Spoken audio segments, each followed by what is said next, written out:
Today's project's just going to be a square and a square 12.5-inch quilt block. Stick around and I'll show you how.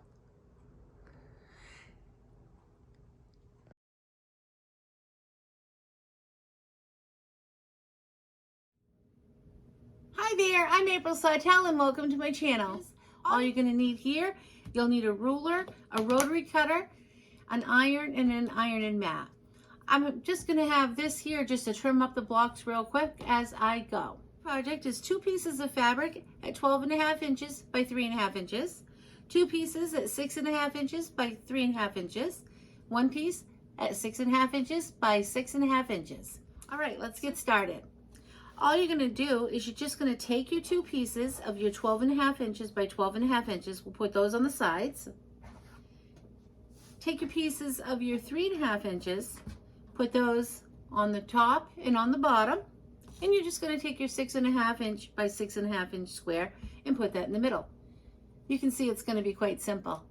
Now remember, what would be kind of fun to do on this is just an idea. You could when you're making this quilt block, you could also do a very fussy cut here and put that in the center. So you could take a nice piece of fabric that you want to have the picture of, put that right in the center, and you'd have a great block. It's this simple, guys. We're just going to take that over to the sewing machine, and we're going to sew 1/4 inch down. And see the sewing machine.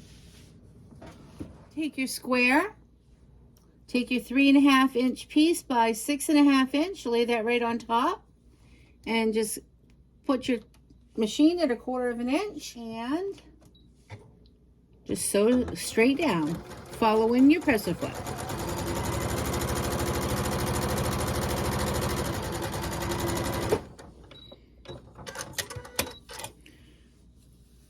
You can finger press that right now, and you're going to do the same to the other side.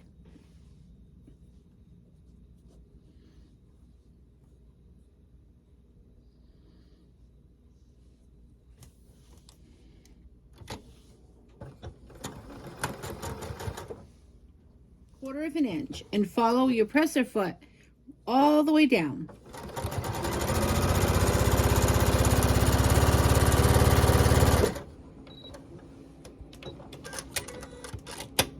And then you can just finger press that right open. Now we're just going to take the other piece here. This is going to be the 12.5 inch by 3.5. And we'll line that up, and we're going to sew down same way. Follow your presser foot, and if it helps, you put your blue painter's tape on.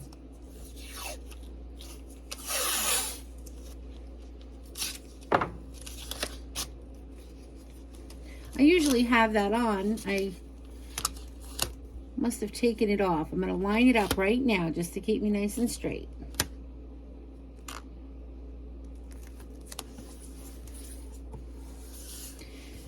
There, that will give me a nice straight line to follow here.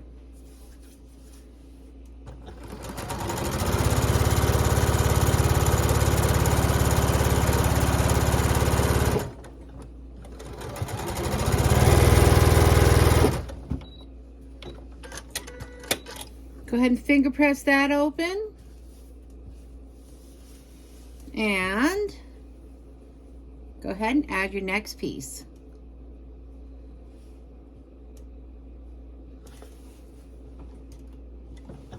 And continue.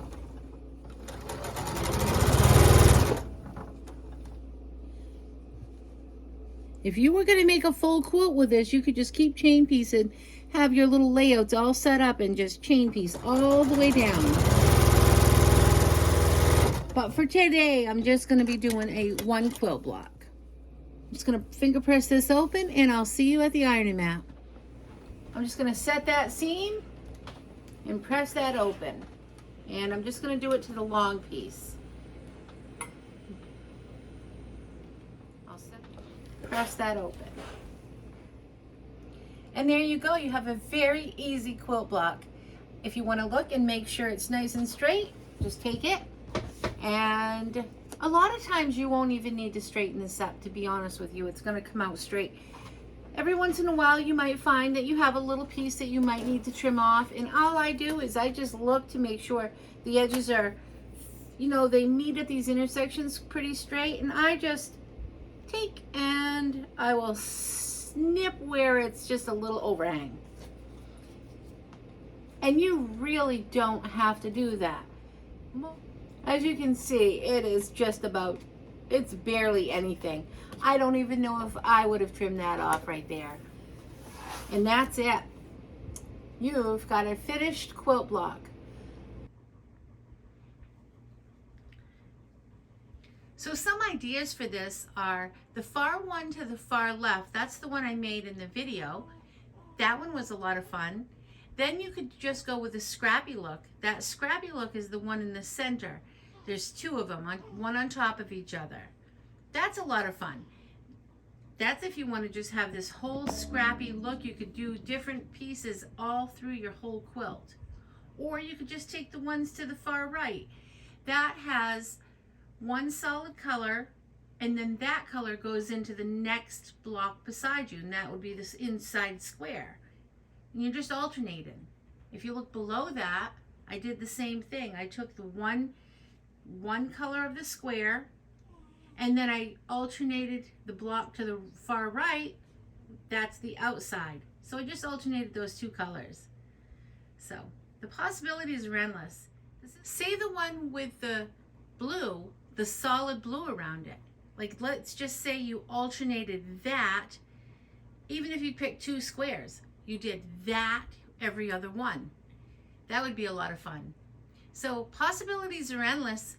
You could actually even put, if you did sashin in between these blocks, like one certain colored sashin, you really could make this a really, really pretty, very fast, fun quilt. And this is just a really fun block to make. I really like how they came out.